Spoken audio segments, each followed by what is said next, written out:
Hello friends, welcome back to my channel. जय श्री कृष्णा। चलिए जानते हैं माता सीता का हरण क्यों हुआ और रावण की मृत्यु के बाद क्या हुआ। चलिए जानते हैं। हम सभी जानते हैं कि महाराज दशरथ के 4 पुत्र थे, राम, लक्ष्मण, भरत, जिनका विवाह मिथिला नरेश की राजकुमारियों से हुआ था। माता सीता के स्वयंवर में भगवान श्री राम गए थे और स्वयंवर जीता था। फिर उनकी तीनों बहनों का से विवाह लक्ष्मण, भरत और शत्रुघ्न से हो गया था। उर्मिला, मांडवी, सबका विवाह हुआ संपन्न। उसके बाद जानते हैं क्या हुआ। एक दिन महाराज दशरथ के मन में आया कि वह अपना संपूर्ण राज्य अपने बड़े पुत्र को राजा बना दे। उस समय भरत वहाँ मौजूद नहीं थे और वह अपने ननिहाल में थे।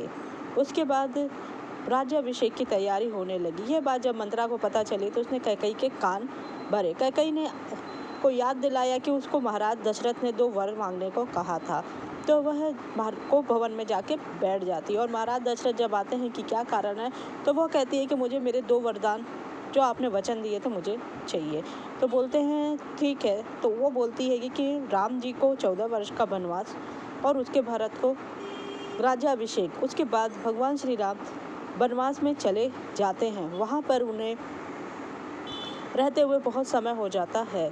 उसके बाद एक दिन शूर्पणखा आकाश मार्ग से जाती रहती है और उसकी नज़र राम लक्ष्मण में पड़ती है और वो सोचती है कि इन युवकों से मैं विवाह करूं। जब वह जाती है तो लक्ष्मण उनके नाक कान काट देते हैं। तब वह खरदूषण के पास जाती है, जिसे राम और लक्ष्मण मार देते हैं। उसके बाद वो रावण के पास जाती, रावण को कहती है मैं आपके लिए उनकी सुंदर पत्नी को लेने गई थी, पर उन्होंने मेरी नाक कान काट दी। रावण जाता है साधु का वेश बना के और सीता माता का हरण करके लेके चला जाता है। उसके बाद भगवान श्री राम सुग्रीव और हनुमान जी की सहायता से माता सीता का पता लगाते हैं और समुद्र पार करके रावण से युद्ध करने के लिए वहां जाते हैं।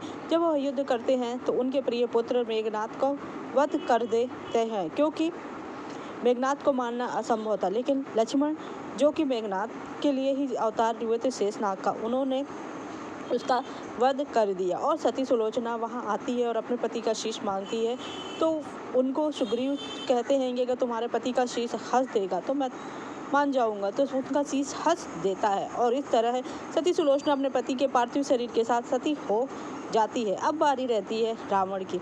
जब राम और रावण का युद्ध होता है, जो कि 86 दिन चला था, क्योंकि रावण की नाभि में अमृत छिपा था जो कि कोई नहीं जानता है। तब विभीषण कहते हैं कि प्रभु, इनकी नाभि में अमृत छिपा है, उस अमृत को सुखा दीजिए, तभी इस रावण की मृत्यु हो जाएगी।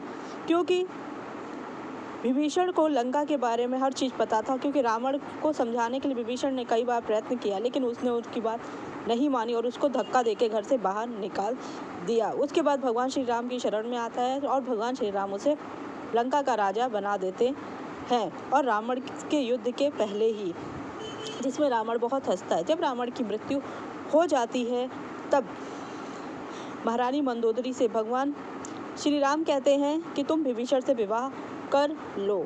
तब महारानी मंदोदरी विभीषण से विवाह करने के लिए मना करती और अपने पति के पार्थिव शरीर के साथ सती होना चाहती है, जो कि भगवान श्री राम उसे मना कर देते हैं। उसके बाद कुछ लोग वीडियो बनाए हैं कि माता सीता रावण की मृत्यु के बाद खूब रोई हैं।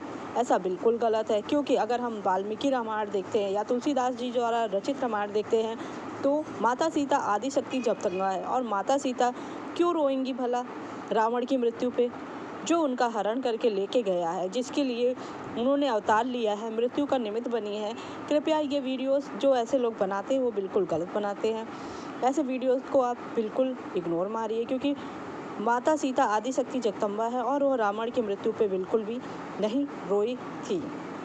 उसके बाद माता सीता को लक्ष्मण से कहती हैं कि अग्नि प्रज्वलित करो, क्योंकि माता सीता को भगवान श्री राम ने अग्नि में समाहित कर दिया था सीता हरण से पहले, और उनकी परछाई बाहर थी। जब माता सीता अग्नि में परछाई चली जाती है और माता सीता प्रकट हो जाती है, उसके बाद भगवान श्री राम और लक्ष्मण और सब लोग मिलकर पुष्पक विमान में बैठकर अयोध्या जाते हैं। जब अयोध्यावासियों को पता चलता है भगवान श्री राम आ रहे हैं, उनके राजा आ रहे हैं, राजा भरत बहुत खुश होते हैं और पूरे नगर में घी के दिए जलाए जाते हैं और पूरी खुशी और संपन्नता के साथ भगवान श्री राम जी का राज्य अभिषेक किया जाता है और राम लक्ष्मण भरत सब उनके स्वागत में तत्पर होते हैं और माता सीता वहाँ की महारानी बनती हैं।